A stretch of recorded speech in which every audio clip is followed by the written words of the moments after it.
Have you been thinking about making a move to the Seattle area? Well, in today's video, I'm gonna go over 5 things that you might wanna consider that are downsides when living in Seattle, Washington. So stay tuned. Hey everyone, I'm Bryce Greenleaf. I'm a local real estate agent here in the greater Seattle area, and I love making videos all about moving over here and what it's like living in Seattle and its surrounding suburbs.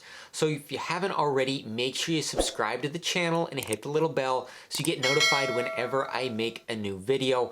Like I said, on today's video, I'm gonna go over 5 downsides of living over here so it can better help you make your decision if you're moving over to this area or if you're thinking about moving over here. Now, if you decide that these reasons aren't enough to deter you from moving over here, definitely feel free to reach out to me here at my info on the screen. You can call, text, or email me. I'd be more than happy to help you out and guide you through the move over here and help you find that right home if you're thinking about buying a home in this area, whether that's in Seattle or one of the surrounding suburbs. I'd be more than happy to assist you with that and kind of guide you through that whole process. But without further ado, let's go over the 5 downsides of living in Seattle, Washington. All right, so number 1 is the traffic sucks. So you might know this, you might not, but traffic here in the greater Seattle area is pretty bad. So Seattle is pretty landlocked because it's got the Puget Sound on one side and Lake Washington on the other side. So there's not much room for travel for roadways to go through the Seattle area. So it does get pretty locked up and pretty packed. So if you're commuting from one of the outside suburbs, you definitely have to consider commute times before you buy a home in that area if you're commuting into Seattle, if you're working right in the city of Seattle. Now, maybe you're moving over here and you're not going to be working right in Seattle. Maybe you're going to be working on the east side in Bellevue, Kirkland, Redmond, or you're going to be up north in Snohomish County or further down south in Pierce County. And so it's really important when you're deciding where you're going to live, if you already have your job location set up, is you want to look at those commute times because traffic is bad all over the place around here, not just in the city of Seattle. Up north, down south, it is pretty bad everywhere. So if you're gonna be working in a certain area, consider the commute times before you decide exactly where you're gonna live. If you need some help with that, definitely let me know. I can kind of give you some guidance on what commute times could look like from one location to the next, but it's definitely something you've got to consider. Now, they are building a light rail right now. It's completed on the south side of Seattle, but they're bringing it up north of Seattle as far north as Linwood. Supposedly supposed to be done in the next few years. We'll see if that actually happens, and we'll see how much that actually helps traffic. I don't think it's going to help a ton. It might help a little bit, but I think traffic is still going to be relatively bad even when that light rail goes in.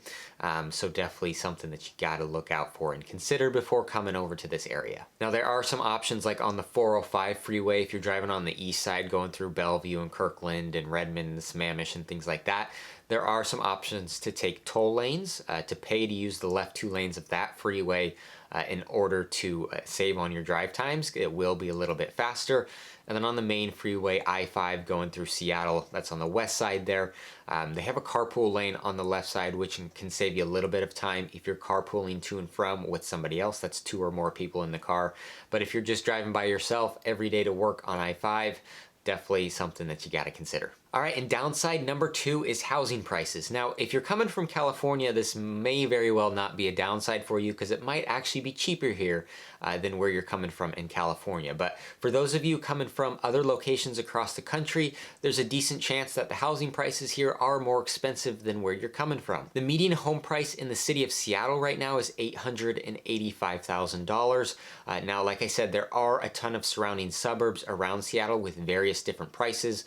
There are some suburbs that are more expensive, up to 1.4, 1.3, 1.2 million for median home prices. And there are some cheaper areas that are around 500 to 600,000 for median home price. So it depends where you're going to be at, if you're going to be right in the city of Seattle or if you're going to be an outlying suburb. But generally, housing prices are going to be more expensive than the majority of the rest of the country. So definitely something you want to consider when you're coming over here. If you want a breakdown on different suburbs, different areas around the Seattle area and what their median home prices are, definitely feel free to reach out to me as well. And I'd be more than happy to give you that information so you can better understand what a good spot might be for you, financially speaking. All right, and downside number 3 to living in Seattle is the gray weather. So With the Seattle area, this might be a downside for you, it might not. I personally love the weather over here. I've lived in other locations where it didn't seem like we got all 4 seasons. It was extreme temperatures, extreme heat, extreme cold. You don't get that here in Seattle. You're not gonna, for the most part, you're not gonna get the extreme heat. We actually just got the worst heat wave in Seattle history this last summer, a few weeks ago, but that's not normal. Typically in the summers, you're just gonna have 70s, low 80s for your highs during the day, and in the winter you're not going to get all that cold. You'll be in the low to mid 40s on average, so relatively good temperature in terms of experiencing all the seasons while not getting the extreme temperatures. But for a large portion of the year, in the winter, a good part of spring, and a decent part of fall, you are going to get a lot of gray weather and a decent amount of rain. Now, Seattle does have a good amount of rain. It is not the rainiest city in the country. It's not even in the top 10 like some people might have you believe. A large part of that is because we get a decent amount of rainy days, but we don't get torrential downpours for the most part. We get really drizzly, just kind of dusting of rain.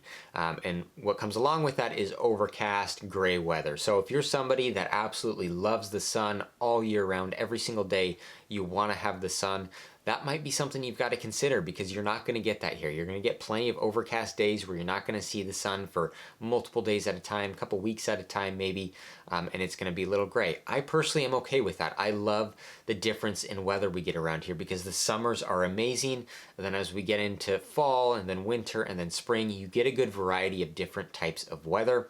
So I'm okay with it, but I know many people are not, and they want to have that sun year round. Even when it's freezing cold, they want to see that sun in the sky. So definitely something you want to take into consideration. All right, and downside number 4 is the homelessness and drug problems around here. So I'm speaking specifically for the city of Seattle when I talk about this. There are plenty of outlying suburbs that are absolutely beautiful outside of Seattle that do not have this problem. Specifically just to the east of Bellevue, which is the next biggest downtown area, just on the other side of the Lake of Washington. It is a stark difference between the downtown Seattle and the downtown Bellevue life and what it's like down there.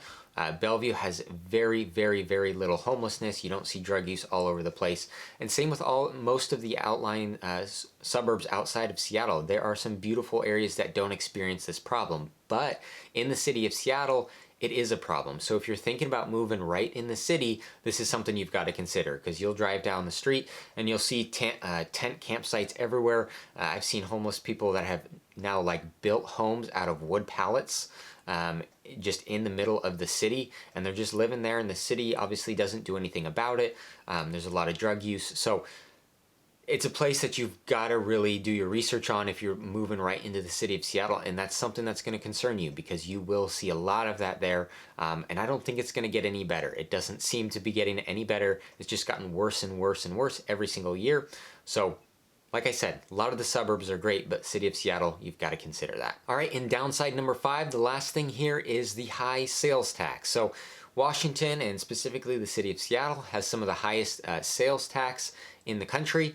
In the city of Seattle, you're going to pay about 10.25% for your sales tax, and all the surrounding outlying suburbs are going to be somewhere around there, pretty similar. So it's definitely high compared to the rest of the nation, so it's something you got to consider. Now, the pro side of that is Washington doesn't have a state income tax, so you're saving a ton of money on your state income tax. If you're coming from a state where you are paying state income tax, coming over here, you're going to save a lot of money on that. So it's a pro and con there. One, high sales tax, but no state income tax. So take that for what it is, but definitely something you need to know before moving over here. All right, well, that wraps up my list of the top 5 downsides of moving to Seattle, Washington. So if you've got any questions for me, like I said, you can reach out to me here at my info on the screen, and I'd be more than happy to assist you with your move over here. And if you're buying a home, helping you figure out where the right spot would be when you're moving over this way.